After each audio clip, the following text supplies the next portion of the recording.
Okay, good evening, Biafrans.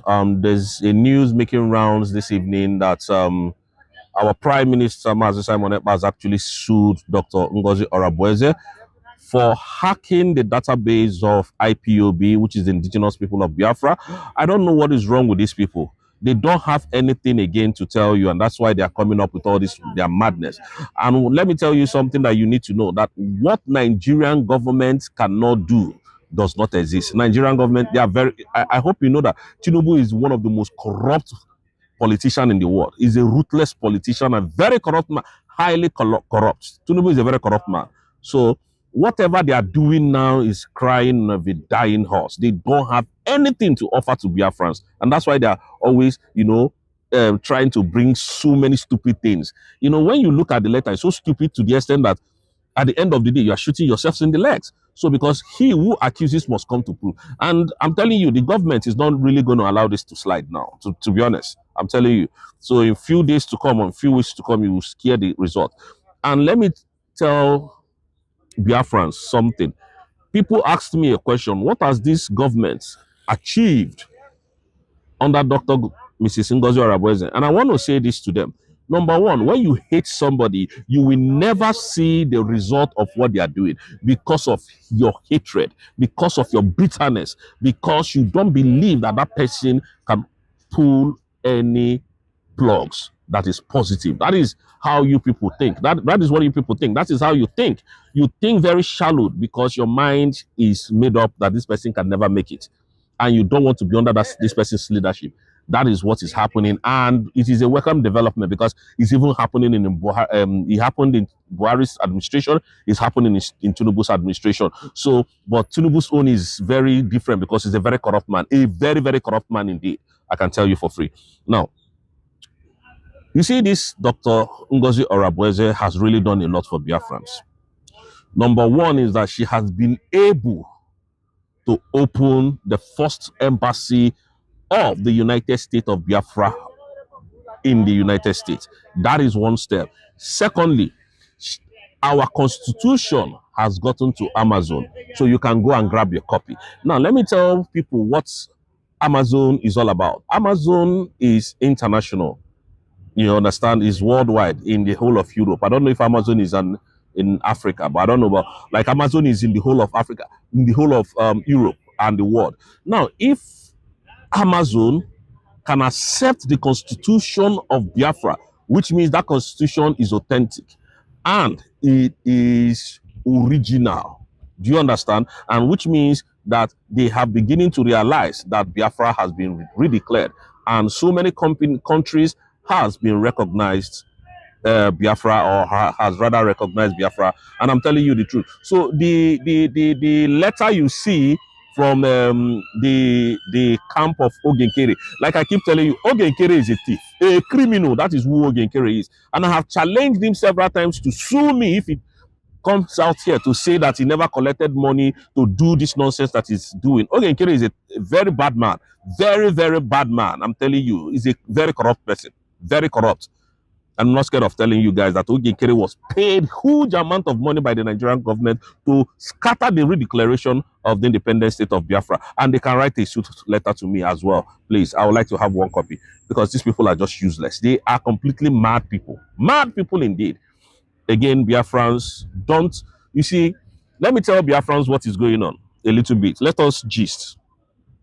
You see the coming out of Mazi Simon Ekpa, Nigeria can no longer sleep, because they would have rather leave him to remain wherever he is so that they can be lying to you people. But you see, this is coming out. It has scattered a lot of things. Now you know that, one, Simon Ekpa cannot come to Nigeria for any reason. His case will be heard in Lati, Finland. And after then, Nigeria will come to Finland. He will drag Nigeria to Finland.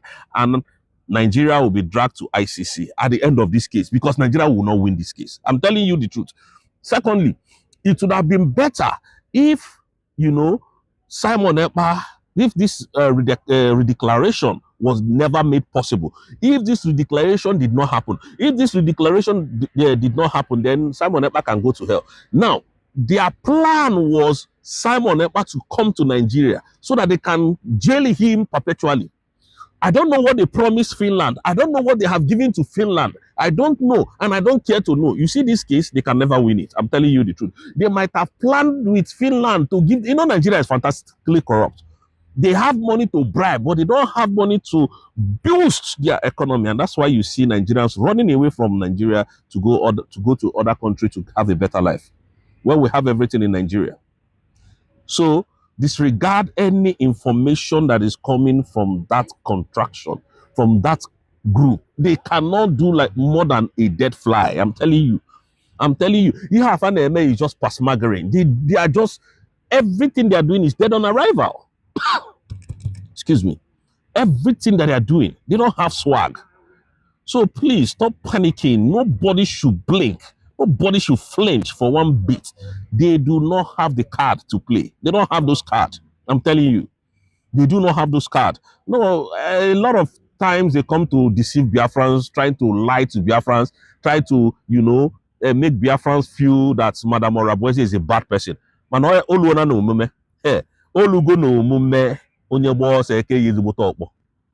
Nigeria, you must come to Finland. You must come to Finland. You must come to Finland. And I'm telling you, this is not the time of lying. You will come. He who accuses must come to defend. Like, he who accuses definitely must come to defend.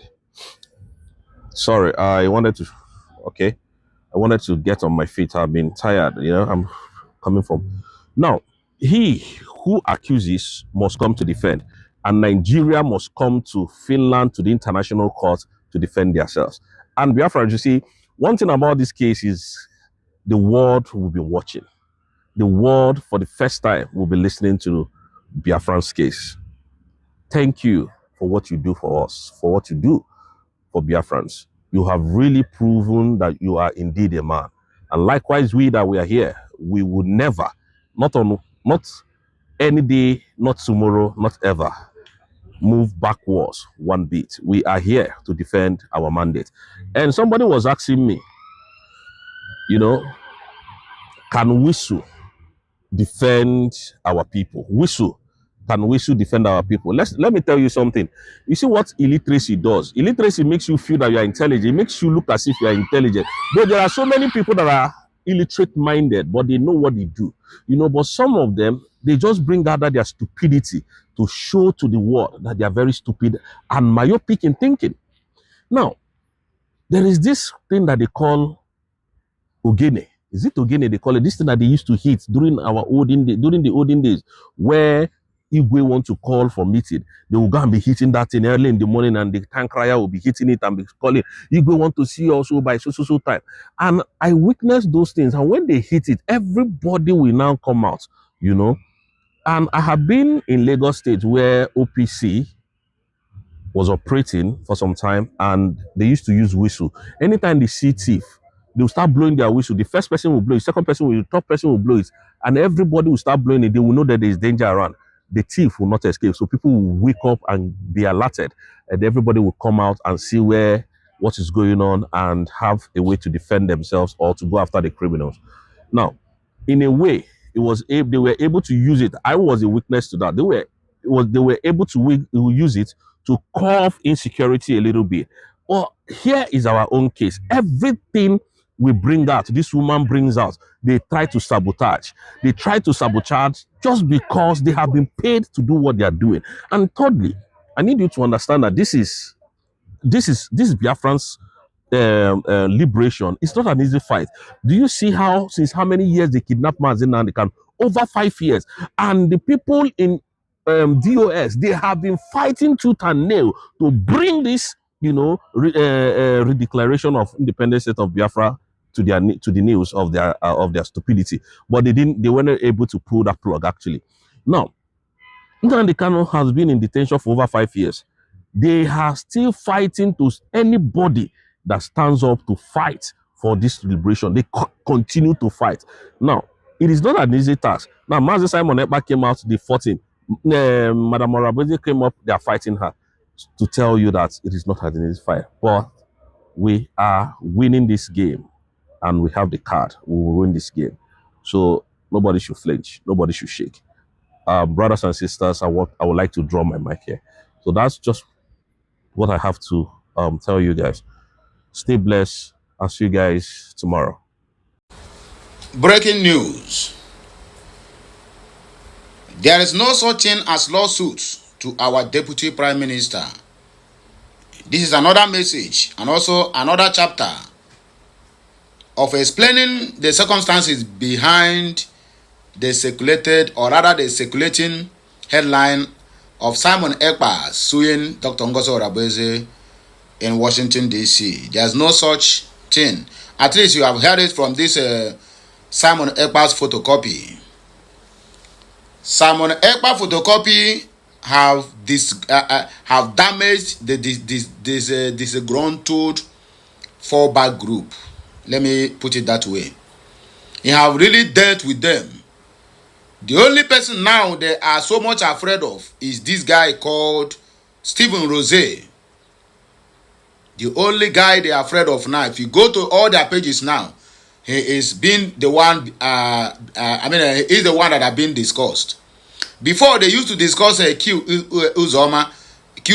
at Kisi Uzoma, until they cajole him, confuse him, break egg on his head, do all manner of incantation, and they got him. He converted to fallback group. Behind that falling back, converting to fallback group, something happened. Since on the 12th of March 2025, yes, till today, Kizi Uzoma is nowhere to be found. What happens to Kizi Uzoma still remains a mystery. And I still keep asking this question. Is him dead? Did they kidnap him? Did they arrested him and put him inside jail? Because anything that happened to that guy have a lot to do with Sonny Akparawa, Vam, and Ogechukwu Nkere. They are the one who keep threatening him when he was serving under the government of USB. Until they lured him out and then incarcerate him. Just like I said yesterday, I will not be surprised if this guy just go underground. I will not be surprised. This one is just my own guessing, my own prediction. He will come out tomorrow now and claims that Ngozi Orabueze and the cabinet of a USB abducted him and keep him away for years because he was attacking them. I will not be surprised. I know the game. This game have a lot to do with somebody who have been on the street for a very long time. So if you don't understand the game they are playing, that means you have a lot to learn. I've been on the street, I've tested the street, I have run the street, and whenever you are coming with any kind of style, I will be able to decode it. Even all these ones that call themselves fallback group, they are still junior when they come to street credibility. They are still junior because I see their finishing work is very, very poor. Very, very poor. Stephen Rose have given them what they deserve and what they desire. This one is what they call tip of the iceberg. If you are looking for anybody to be afraid of now, then you have to look towards Stephen Rose, another mouthpiece of the United States of Biafra. USB government. And I am very, very happy something like this is happening. Another guy again that is a kind of slow is this guy by name Marvelous Arinze. I have not been seeing him so vocal.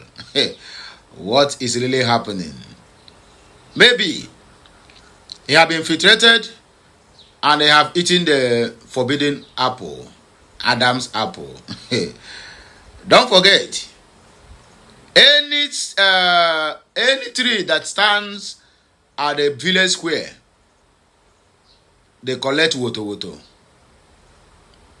One, because that tree is always bearing fruits. So anybody that is passing, okeke, okafu, okori, okonkwo, big, small, adult, young, they must cast a stone or stick on top of that tree. Sometimes they use their knife on the branches of the tree.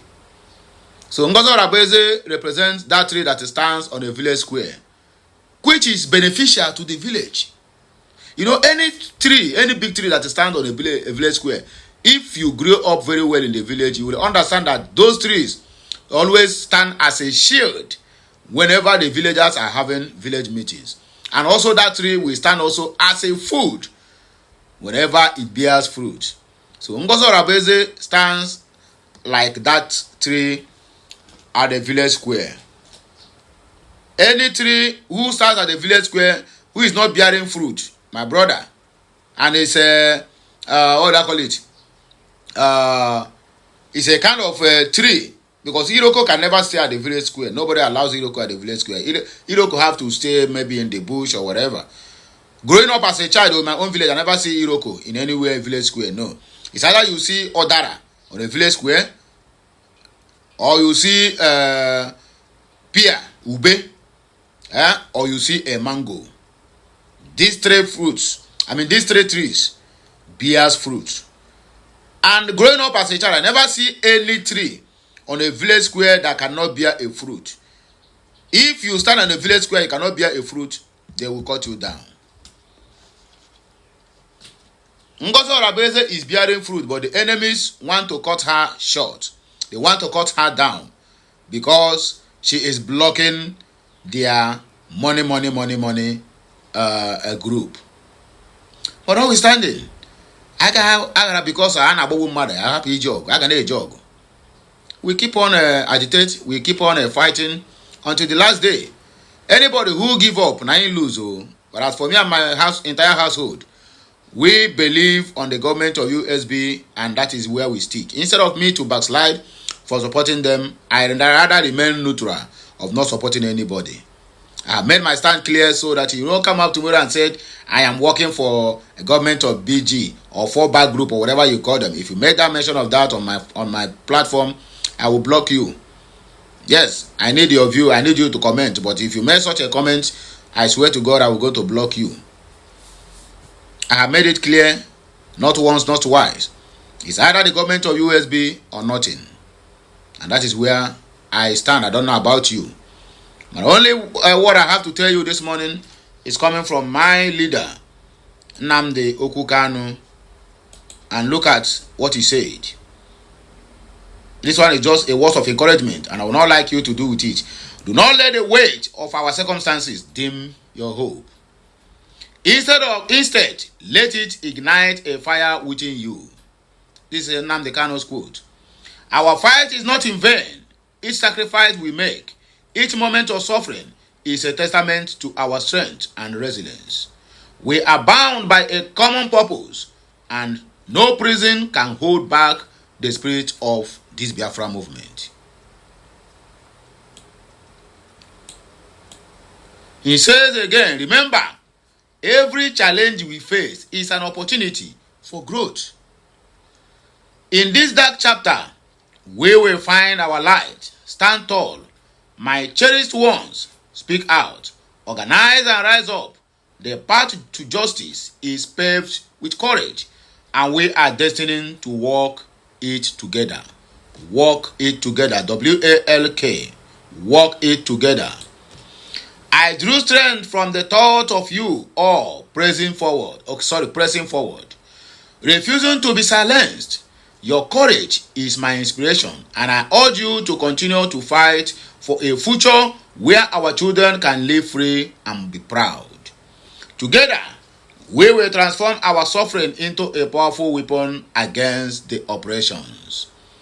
With all my love and unwavering belief in our cause, Mazi Nnamdi Kanu, the supreme leader of the indigenous people of Biafra. This is a quote he made years back. And that quote is still remain relevant till today. In today's day, Biafra struggle is still remain relevant. Let us just take one or two comments and then we'll round up the show. Press said, Nkere must go and pay back Nigeria government the money they have taken. Leave our USBG alone. Nwoke Zuike said, why are they jealous and hating on God's own child? Dr. Ngozi Orabueze. They can't stop us going. God is bigger than them. Victory is ours. USB forever. Praise. Biafra has so many enemies, but Biafra is the kingdom of God, and no one can stand Biafra. No one can stand Biafra. They can only try.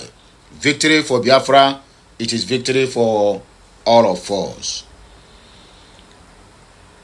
Chibunna said, my brother, I recall that in 1993, when I was residing in Onisha, Anambra State, precisely at New Cemetery Road, the landlords and tenants were having meetings together, of which I was the secretary. In one of the meetings, we agreed to purchase waste tools for everybody to be used whenever there is armed robbery in any of the houses in the street. And it was done. So anybody condemning our DPM for sharing waste tool to Biafrans is a saboteur and never mean well for the Biafrans, which I have mentioned before. Aboye says, shameless people, the fallback team. Nkere and his distracting team cannot do anything to our DOS and her team. The criminals have nothing to offer to Biafrans, but they will pay when the time is right. One for Chibuzo, God bless you, my brother. You are doing a great job for speaking out. Christian Ikwechi, they are only expressing their jealousy because all their traps was totally failed. The Bible said that it is not well with the wicked. Benoke, thanks my brother. Zoo and Nkere criminal gang are in confusion. All they know about are lies and propaganda. United States of Biafra has come to stay. 29th of November 2024, Biafra was declared in Latte, Finland. 30th of May 2025, Biafra embassy was opened in Washington, D.C. Win-win for the USB family. Okay, my wonderful people, let us end it here. And I will hear my voice again when I come back. At this juncture, I rest my case. Like this message, share it, comment on it, and keep subscribing for more interesting videos. Please, kindly drop your opinion at the comment section of this video. All the very, very important and very, very necessary. Kachineke mezi oku. Ke emesianu, my people.